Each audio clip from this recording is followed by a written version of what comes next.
Good morning everyone, welcome back to my channel to a new vlog. আজকের ভ্লগটা শুরু করছি বেটুকে খাওয়ানো দিয়ে। বেটুকে ব্রাশ করিয়ে তারপরে ওর মুখ টুকগুলো পরিষ্কার করে এখন ওকে খাওয়াচ্ছি। তোর বাবার আজকে খুব ইচ্ছে হয়েছে যে বেটুকে কোলে বসি খাওয়াবে, তো খাওয়াতে তো পারবে না, তো ওর কোলে বসিয়ে রেখেছি বেটুকে এবং খাওয়াচ্ছি আমি। তো এইটুকু বাচ্চাকে কি আর এইভাবে খাওয়ানো যায়? অনেক কষ্টে সৃষ্টে খাওয়াচ্ছি। এটি প্রথম চামচ, দ্বিতীয় চামচ খাওয়াতে গিয়ে তিনি ফেলে দিলেন। তো হয়ে ওঠে না ওইভাবে, বেটুকে তো খাওয়ানো যায় না, ওকে শুইয়ে শুইয়ে খাওয়াতে হয়। তো ওর বাবার ইচ্ছে, সেটাও তো আমাকে পূরণ করতে হবে। তো সেই জন্য ওর বাবার কোলে বসিয়ে রেখে খাওয়ানোর চেষ্টা করছি, কিন্তু কিছুতেই খাওয়াতে পারছি না। শেষ পর্যন্ত আমাকে আমার পদ্ধতিই অ্যাপ্লাই করতে হলো। একদম ধরে বেঁধে যেভাবে আমি খাওয়াই, চেপে ধরে রেখে সেভাবে। দেখছেন বসিয়ে খাওয়ানোর জন্য কত কাঁদছে। তো ওকে আর ওরকম করে বসিয়ে খাওয়াচ্ছি না, সেই জন্য একদম চেপে ধরে নিয়ে বসে খাওয়াবো। এরপরে এই যে চেপে ধরে নিয়ে বসে পড়েছি। এবারে ওকে পুরোটা খাওয়ানোর চেষ্টা করব, কিন্তু যেই দিকটা বসে আমি খাওয়াচ্ছি সেই দিকটা ভীষণ গরম। ফ্যানের বাতাস, সিলিং ফ্যানের বাতাস কোনো মতেই আসে না। আর খাটের পাশটাতে পাততে পারছি না, জায়গাটা বুঝতে পারছি না। কারণ কি ওই জায়গাতে যে খাটের যে জায়গাটা আছে, পেটু খুব পাল্টি খাচ্ছে, তো কোনো কারণবশত খাটের ওখানটাতে লেগে যেতে পারে। তো সেই কারণে ভয়ে আমি ওখানটাতে ওকে বসাতে পারছি না। আজকের জন্য এদিকটায় বসিয়েছি, তাই টেবিল ফ্যানটা আজকে চালিয়েই রাখতে হচ্ছে, কারণ এটা একটা প্রচণ্ড রকমের গরম।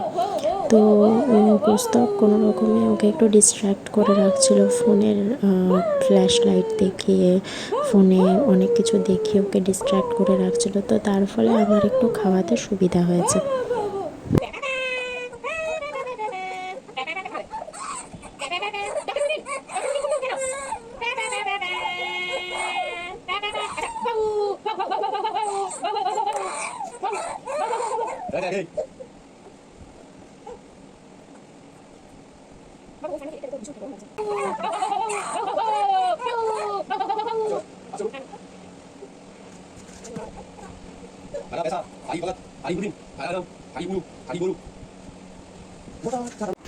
বেটুকে স্নান করিয়ে সব কাজ সেরে নিজে স্নান করে আস্তে আস্তে বেজে গেল 1:45। বেটুর লাঞ্চের টাইম হয়ে গেছে। মা সব রেডি করেই রেখেছিল, আমি স্নানটা করে এসেই আগে ওকে খাওয়াতে বসে গেছি। আজ সানডে, তাই বাবা ঘরে আছে, তাই আজ অরবিনকে ডিস্ট্র্যাক্ট করার দায়িত্ব বাবার। এত রকমের কাণ্ড করার পর আলটিমেটলি খাবারটা উদ্ধার করা গেছে। বাটি পুরো ফাঁকা। আমি এভাবে বাটিগুলোকে নিয়ে বেসিনে গিয়ে ধুয়ে দেবো, জায়গাটা মুছে দেবো। এইদিকে বাবা আর কুস্তব লাঞ্চে বসে গেছে, আর ওদিকে মা অরবিনকে তুলে বসিয়ে গাড়ি গাড়ি খেলছে।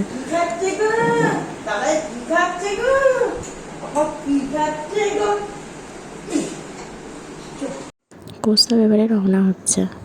আজকেও আবার যাবে কলকাতা, সেখান থেকে কালকে যাবে ব্যাঙ্গালোর। তো সেই জন্য আজকে কলকাতা চলে যাচ্ছে, কালকে ওর বিকেলবেলাতে ফ্লাইট। তো আগে থেকে রিস্ক না নিয়ে একদিন আগেই চলে যাচ্ছে কলকাতা, সেখানে স্টে করবে আজকে রাতটা, তারপর কালকে বিকেলবেলায় ফ্লাইটে করে ব্যাঙ্গালোর যাবে। যাওয়ার সময় ব্যাগের দড়িটা ছিঁড়ে গেল। এটা জানাই ছিল ব্যাগের দড়িটা ছিঁড়ে যাবে, তবুও সেই ব্যাগটাই নিয়ে যাবে, দড়িটা লাগিয়েই নিয়ে যাবে। যাই হোক, আলটিমেটলি ওটা খুলে রেখেই দিতে হলো দড়িটা। আর ব্যাগটা এমনি হাতল ধরে নিয়ে গেল, আমি আগেই বলেছিলাম, আমার কথা শোনেনি। যাই হোক, ওর কড়া আদেশ আমরা যেন কেউ ওর সাথে না যাই ওকে ছাড়তে। বলেছিলাম বাস স্ট্যান্ড পর্যন্ত যাই আমরা, অন্তত বাবা যাক না, কাউকে যেতে হবে না, এই রোদে রোদে কেউ যেন না যায়। তো সেই কারণে আমরা কেউই গেলাম না, ওর কড়া আদেশ এখনই চিৎকার চেঁচামেচি করবে, সেই জন্য আমরা যাইনি। ও টোটো করেই যাচ্ছে একা একা। ছেলেকে ছেড়ে যেতে খুব কষ্ট হচ্ছে, বুঝতে পারছি, আমাদের সবারই মনটা ভারী হয়ে আছে, বাবার, মায়ের, আমার। উর্ভিন তো এখন অতটা বুঝতে পারে না, তবুও রাত্রেবেলায় বোঝা যাবে। বাবার সাথে আমার সাথে দুজনের সাথে ঘুমোয়, তো রাত্রেবেলায় বোঝা যাবে ও কতটা কি ফিল করতে পারছে। তো ছেলেকে ছাড়তে ইচ্ছে করছে না, তবুও কী করবে, কাজের ব্যাপার, যেতেই হবে। সবাইকারই মনটা খারাপ, কিন্তু কিছু করার নেই। টোটাল 12 দিন থাকবে না, এটা ভেবেই কেমন যেন লাগছে। তো সমস্ত কিছু প্যাকিং করে নিয়েছে। এরপরে জলের বোতলগুলো আমি দিয়ে দিচ্ছি। জল আগে থেকে নিয়ে নিয়েছে, জলটা খেয়ে একটুখানি বেরোবে। তো 2:15 ডিপো থেকে বাস ছাড়বে। তারপর এখানে আস্তে আস্তে মোটামুটি কতক্ষণ লাগবে আমি জানি না। একটু আগে থেকেই বেরিয়ে যাচ্ছে, গিয়ে দাঁড়িয়ে থাকতে তো অসুবিধে নেই।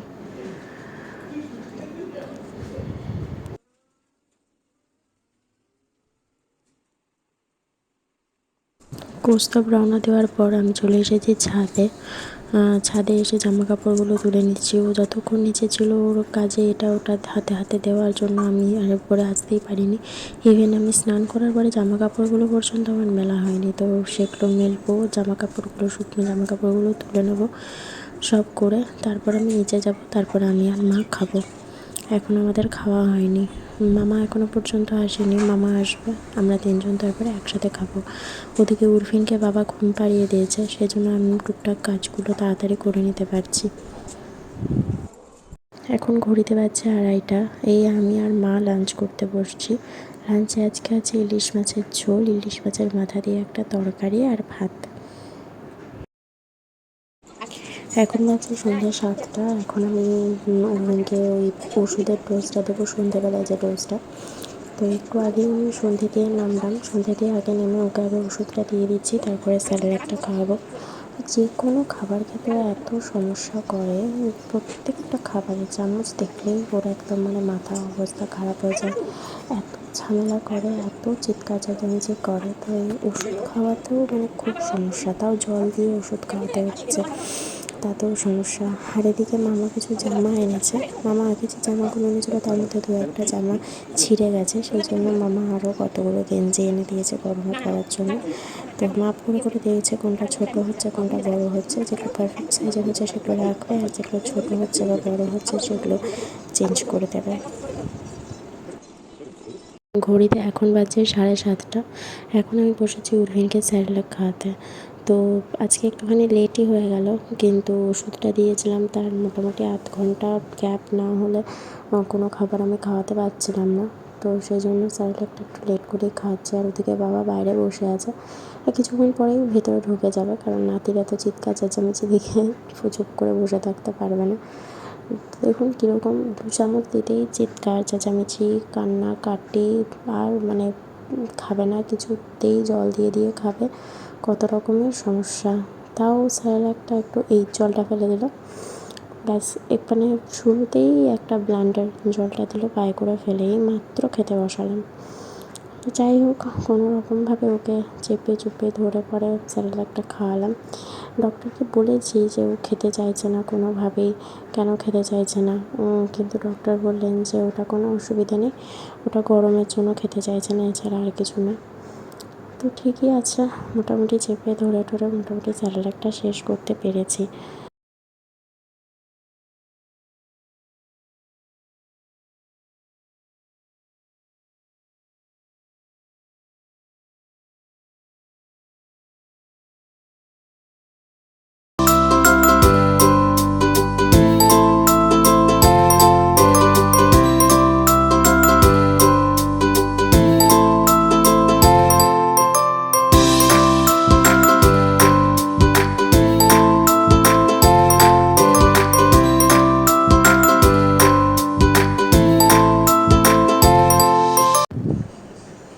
দেখুন এই মাত্র কিন্তু স্যারেলাক খেলাম, এই মাত্র দেখুন কীরকম একটা কাণ্ড ঘটাবে, শুধু দেখতে থাকুন।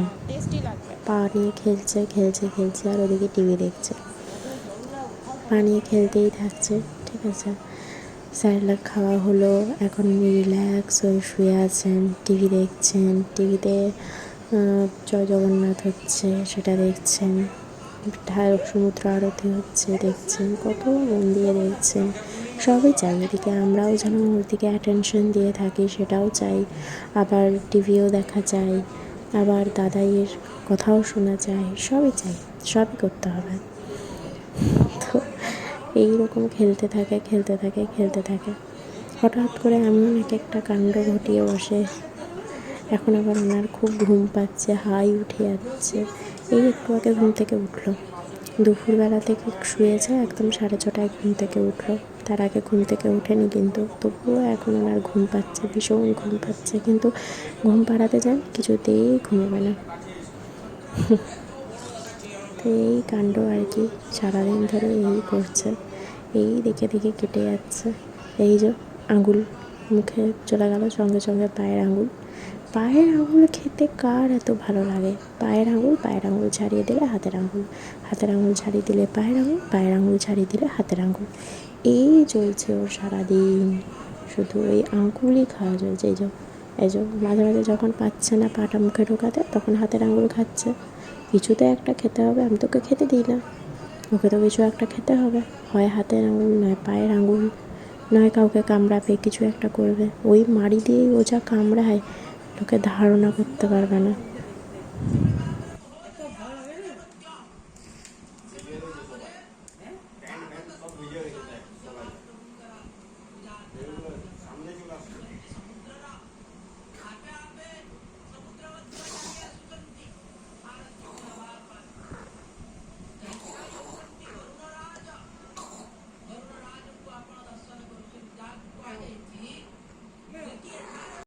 এখন ঘড়িতে পাচ্ছে রাত্রি 9টা। তো এতক্ষণে আমি ওপরে আসার একটু সময় পেয়েছি। ঘরটার অবস্থা বীভৎস খারাপ, সকাল থেকে গোছানোর একটু টাইম পাইনি। তো সেই কারণে এখন চলে এসেছি ঘরটা গোছাতে। প্রথমে আগে ফ্যানটাকে ঠিক করে নেব, ফ্যানটাকে আগে গুছিয়ে পরে বাইরে রেখে দেবো, যেখানে আমি ফ্যানটা রাখি। তো সেখানে আগে রেখে দেবো, রেখে দিয়ে তারপর বাকি ঘরটা গোছাবো। তো আজকে বিছানার চাদরটা পাতবো। অন্যদিন কী হয়, তোষকটা যেহেতু নিচে নামাতে হয়, তাই আমি আর বিছানার চাদর পাতি না। প্রতিদিন বিছানার চাদরটা তুলতে হয়, তো সেই কারণে আর বিছানার চাদর পাতি না। তো এখন তো খোঁজখবর নেই, সুতরাং আমি আর উঠে নিচেই শোবো। তো তার ফলে আমি বিছানার চাদরটা পেতে নিচ্ছি, শুধু শুধু তোষকটা দেখতে খুব বাজে লাগে। তাই আজকে বিছানার চাদরটা একদম পেতে, ঘর একদম পুরোপুরি গুছিয়ে তারপর আমি নিচে নামবো।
এই তোষকটা সোফার উপরেই রাখছিলাম, কিন্তু এখন যেহেতু 12 দিন মতন পাতবো না তোষকটা, তো তোষকটায় ধুলো বসবে, সেই জন্য তোষকটাকে একটা সিঙ্গেল চাদর দিয়ে মুড়ে রেখে দিচ্ছি।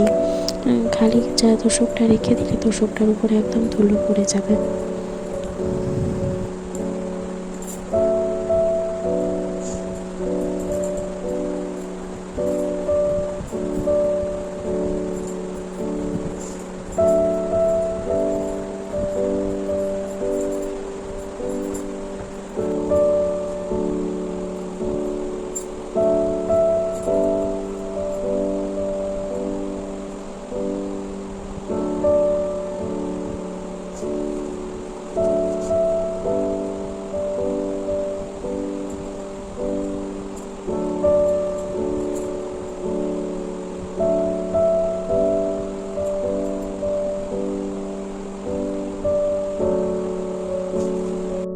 আমার ঘর গোছানো একদম কমপ্লিট। এখন ঘড়িতে পাচ্ছে 10টা। তো আমি সমস্ত কিছু গুছিয়ে রেখে দিয়েছি, এদিকে খাট গুছিয়ে দিয়েছি, এদিকে সমস্ত জিনিসপত্র গুছিয়ে দিয়েছি, ড্রেসিং টেবিল গুছিয়ে দিয়েছি। জলের বোতলটা আমার ব্যাগ থেকে পড়ে গেছে, তো জলের বোতলটা নিচে নিয়ে যাব।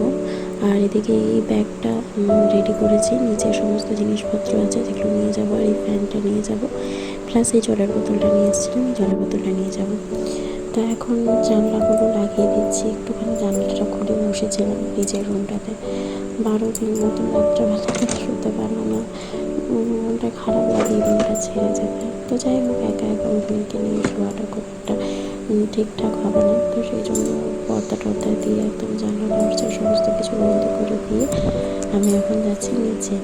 আমার এই বালিশটা নিয়ে যাবো, আর উর্ফিনের বালিশটা বাবা অলরেডি সকালবেলা নিচে নিয়ে চলে গেছে। তো লাইটসগুলো অফ করে দেবো, যেহেতু ঠাকুরকে অন্ধকারে রাখতে নেই, তো সেই কারণে নাইট ল্যাম্পটা জ্বালিয়ে দেবো। দিয়ে এদিকে তালা চাবি দিয়ে আমি নিচে চলে যাব।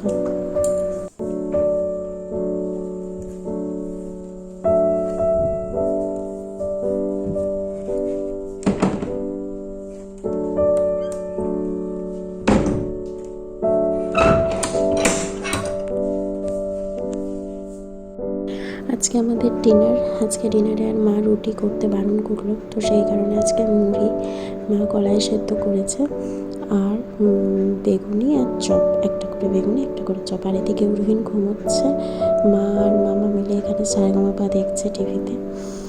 আর আমি আর বাবা খাবো, তারপর মা খাবেন। এখানে উর্ভিনের সাথে উর্ভিনের বাবার ভিডিও কল চলছে, ভিডিও কলে উর্ভিন ওর বাবার সাথে কথা বলছে। তো উর্ভিন একটুখানি আশ্চর্য হয়ে গেছে ওর বাবাকে ভিডিও করে দেখে, বুঝতে পারছে না ব্যাপারটা কী হচ্ছে। তো যাই হোক, আজকের এই ভিডিওটা এই পর্যন্তই। যদি কিছু ভালো লেগে থাকে প্লিজ লাইক করবেন, কমেন্ট করে জানাবেন আপনাদের কেমন লাগলো।